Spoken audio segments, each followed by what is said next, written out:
Көркін әлеумет бұл ашық қазалы. Нағыз қазақ қазақ емес, нағыз қазақ домбыра демекші. Қазалы ауданнан шыққан домбыраның нағыз шебері Ерболат Яхияұлының шаңырағындамыз. Бізбен бірге болыңыздар.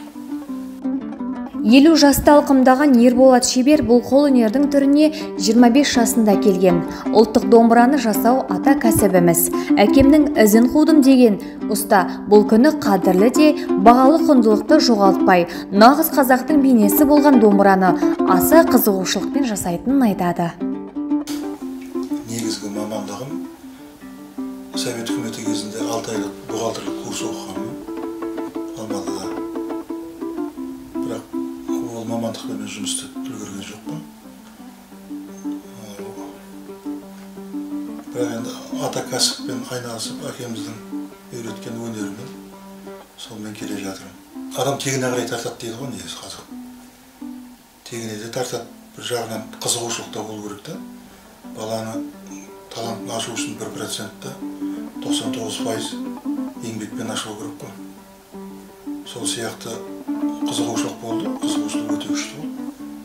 Өйткені жиенім, қарындасымның баласы үйге келіп мына сыпырыққа тыныштық бермейтін болыңдар. Сол әкеміз осыған бір домбыраға ұқсатып бір нәрсе жасап берші деген. Содан бастап, сол үш балдан ойып жасап бергем, содан қызығушылығым туып, сол әйтеуір бір домбыра жасау керек болды. Өзімше сөйтіп дамытып, ізінен қалмай музыкалық мектептерге барып, солардан көп қалай жасауым, қалай неге неғылуым. Домбыра жасауда үлкен сабырлық пен математикалық өлшемнің маңыздылығы жоғары. Оның әрбір пернесімен қоса түймесіне дейін аса төзімділікпен жасалады. Шебердің бір домбырасы 4-5 түрлі ағаштан құралады. Сол себепті бір домбыра бір ғана ағаштан жасалады деп ойлау қате. Ал дыбыстың қоңыр да әуезді болуы шебердің ептілігіне тікелей байланысты. Бұның формасын келтіргенмен бұның көп математикалық есептері бар екен. Бірақ өзіммен тарта алмаймын домбыраны.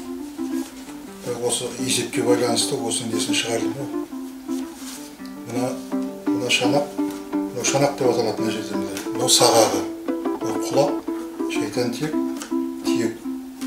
пернелері, шегі. Мына енді қазақ тілімен, жалпақ тілімен айтқанда түйме дейді ғой.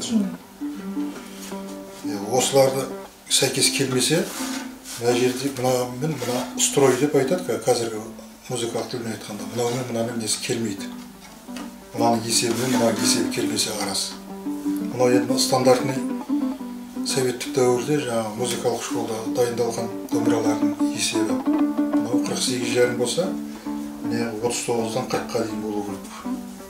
Отбасында 2 ұл, 1 қыз тәрбиелеген әке, балаларым ұсталық жолда емес, білімнің жолын таңдағанымен, осы бір нәзік, қасиетті қолөнер отбасымыз үшін зор құрметке лайық дейді. Күмбірлеген қара домбыраның ұлт ішінде жоғалмай, рухани құндылықтан түспей тұрғаны, ол әрине көненің көзін көрген Ерболаттай ағалардың өнегесінің арқасында. Шеберлігіңіз шыңдалып, еңбегіңіз жана берсін. Құрметті қазақ азаматтары, қазақ елі, бәріңізді мына ертеңгі болатын тойлап атқан қазақ жұртына, қазақтың қара домбырасы, домбыра күні құтты болсын. Бәріңе қуаныш, жақсы табыс әкелсін, бір-бірлері сыйластығы мол болсын.